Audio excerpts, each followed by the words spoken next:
বাবা যারা দুনিয়া ছেড়ে চলে গেছে জানি না কার কবরটা যেন জাহান্নামের আগুনে ধাউ ধাউ করে জ্বলে, জানি না কার কবরটা রে জাহান্নামের গর্ত হয়ে গেছে, আবার কারো কবর জান্নাতের বাগান হয়ে গেছে। মাকে চিরবিদায় দিয়ে আপনি কাফন পরাইয়া জানাজা করাইয়া দাফন করে দিয়েছেন, একটা বারের জন্য জানেন না আপনার দরদি কবরের মধ্যে কেমন আছে। আপনার বাবাকে আপনি দাফন করে দিয়েছেন, জানেন না বাবা জান কবরে কেমন আছে। আজকে যখন ওয়াজের মাহফিলে আসছেন, ও আমার যুবক বাবারা, মুরব্বী বাবারা, বাচ্চা বাচ্চা বাবারা, মা বোনেরা ভালো করে শোনেন। আজকে যখন বাড়ির থেকে মাহফিলের দিকে রওনা করেছেন, আপনার বাবা, আপনার মৃত বাবা মা, দাদা দাদি, নানা নানি পিছন থেকে আপনাকে ডেকে বলে, বাবা তোমরা যাচ্ছ আজকে ওয়াজের মাহফিলে, আমরা কবরের মধ্যে বড় বিপদের মধ্যে আছি, কবরের মধ্যে বড় বিপদে আছি। অনেক আদর করে তোমাদের লালন পালন করে রেখে আসছি আমরা, আজকে কবরে শুয়ে আছি বিপদে। বাবা আমাদের জন্য একটু দোয়া করে দিও। তুমি সন্তান হয়ে যদি দোয়া করো, আল্লাহর দরবারে আল্লাহ ঘোষণা করেছে রব্বির হামহুমা কামা রাব্বায়ানি সগীরা। তুমি সন্তান হয়ে আমাদের জন্য যদি দোয়া করো, তোমার দোয়ার উসিলা করে আল্লাহ কবরের আযাব আমাদের maaf করে দিয়ে আমাদেরকে জান্নাতি করে কবুল করবে। বাবা আজকে আমরা বুঝতেছি না, কবরে যারা চলে গেছে তারা বোঝে, কবরে যারা চলে গেছে তারা বোঝে, আমরা বুঝি না। আমরা যেদিন থাকবো না ওই দিন আমরা বুঝবো, সেই দিন বুঝে কোনো কাজে আসবে না।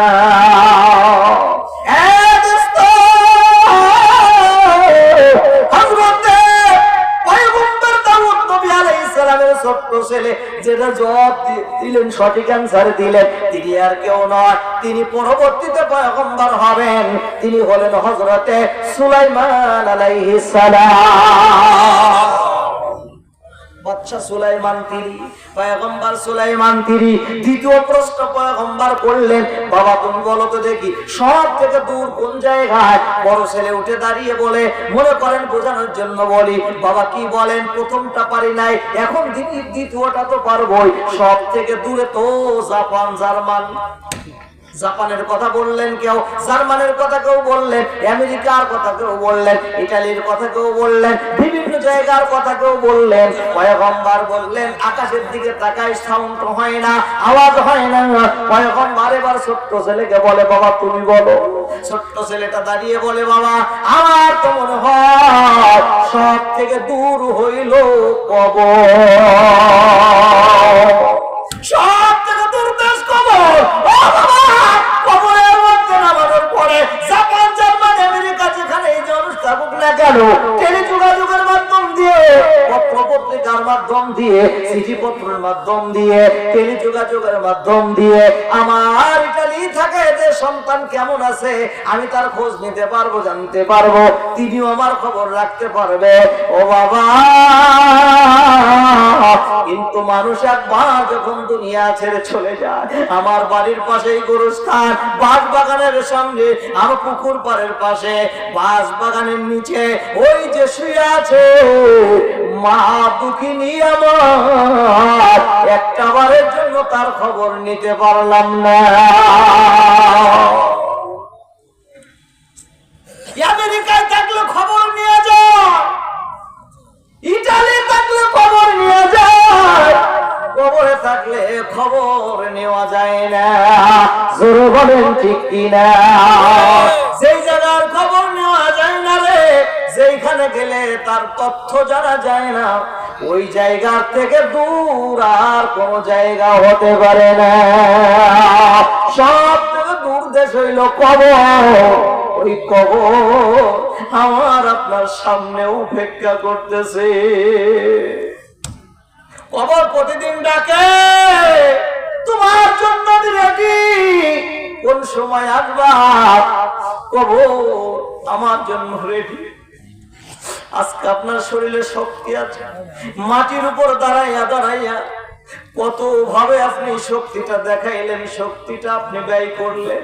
বাবা একদিন আপনার এই শক্তি সব ফুরিয়ে যাবে, মাটির মধ্যে নীরব হয়ে আপনি শুয়ে থাকতে হবে।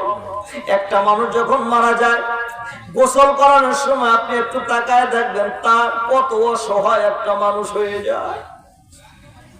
গোসল করানোর সময় দেখবেন মৃত ব্যক্তি যারা গোসল করাইছেন বা গোসল করানোর কাছে দাঁড়িয়েছে, একটু দেখবেন কত অসহায়, কত অসহায়। তাকে ধরে ধরে এক পাশে কাজ করা হয়, তাকে ধরে ধরে পানি দেওয়া হয়, ডোলা হয়, তাকে ধরে ধরে এমন ভাবে কত অসহায়। সেই দিনটা আমার আপনার সামনে অপেক্ষা।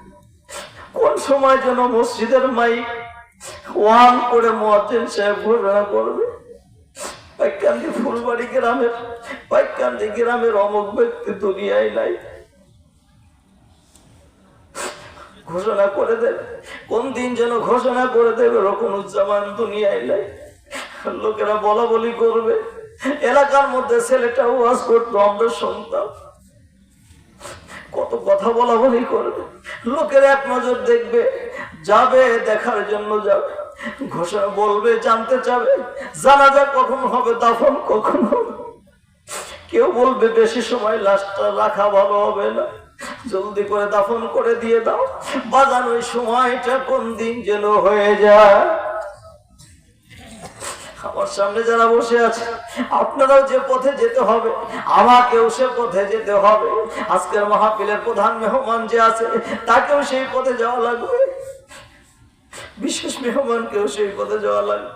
এলাকার মধ্যে ডুবডা পিছিয়ে বুঝে কত বয়ান করতেন, কত ওয়াজ করতেন, আজকে তিনি নাই, তিনিও চলে গেছে।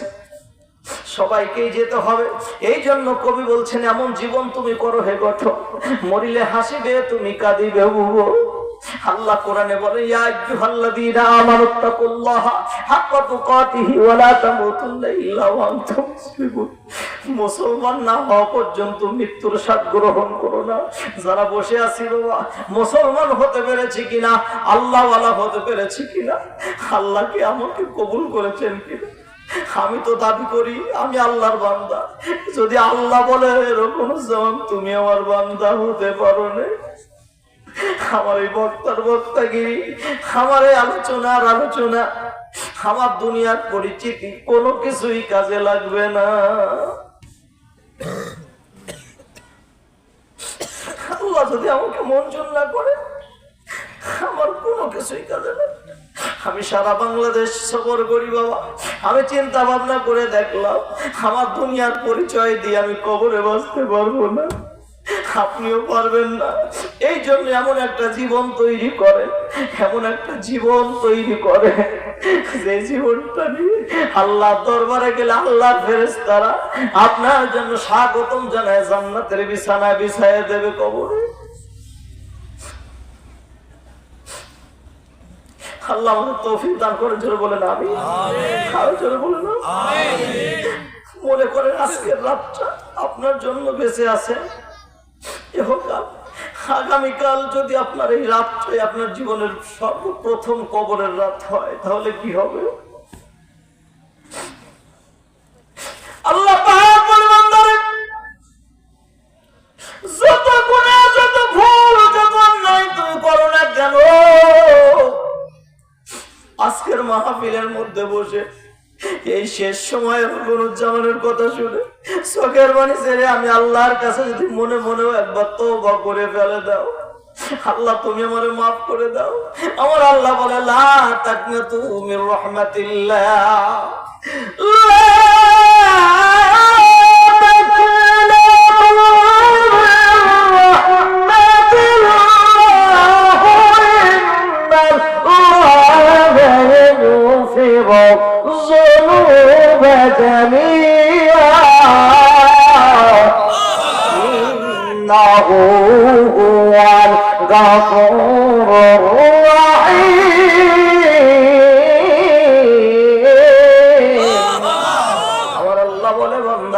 তোমার জীবনের সমস্ত গুনাহ আমি আল্লাহ মাফ করে দেব, আমি আল্লাহ ওয়াদা করলাম। আজকের মাহফিল কারোর জন্য গুনাহ মাফের, আমাদের জীবনের হেদায়েতের ওসিলা হয়ে যাবে।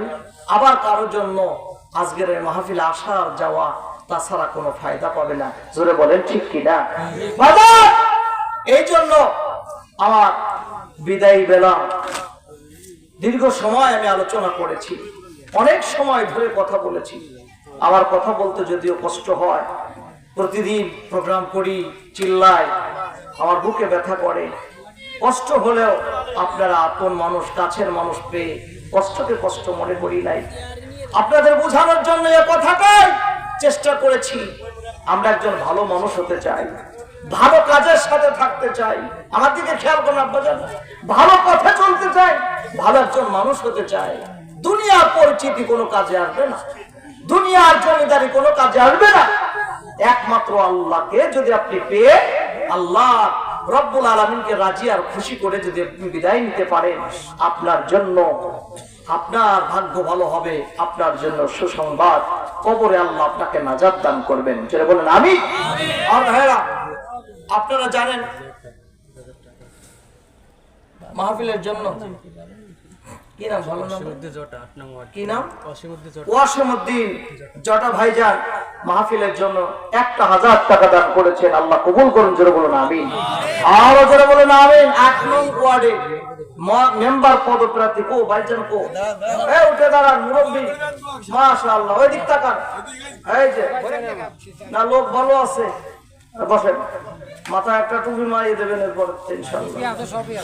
আর আপনার দাওয়াত থাকলো নূরে মদিনায়, আপনার দাওয়াত থাকলো খোরদম আমি নূরে মদিনা পরিষদ। 30 টাকা করবেন যতদিন মাহফিল আমি টাকা দেওয়ার জন্য মেম্বার হয়েন না। ওই আমি সিট ডাউন প্লিজ। আপনার মতো আরো 50 জনের দরকার, তাহলে আর এদের কোনো চিন্তা থাকবে না। কমিটির বাবারা, এরা যুবক ছেলেরা খুব মানে একটু আসান পাবে আর কি। মাশাআল্লাহ, কবুল করুন। ভাইরা আমার, আপনাদের দাওয়াত দিচ্ছি।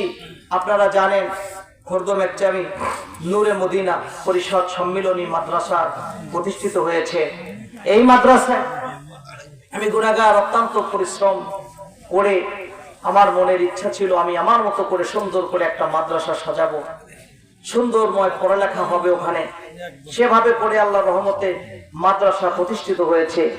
বিজ্ঞ 2 জন হাফেজে কোরআন, যারা আন্তর্জাতিক মানের হাফেজ, তাদেরকে আমি রেখেছি।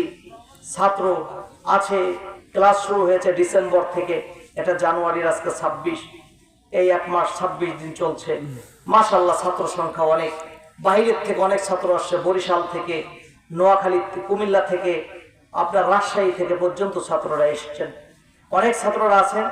আপনাদের কাছে দোয়া চাই, আপনাদের সন্তান যাদের ভালো হাফেজ বানাতে চান, আমার নূরে মদিনা পরিষদ মাদ্রাসায় দিবেন। দেওয়ার দায়িত্ব আপনাদের, ভালো মানের হাফেজ গড়ে তোলার দায়িত্ব আমাদের থাকবে ইনশাআল্লাহ। আর এই নূরে মদিনা পরিষদে 2 দিন ব্যাপী ঐতিহাসিক ইসলামিক মহাসম্মেলন ওয়াজ মাহফিল প্রতিষ্ঠিত হতে যাচ্ছে।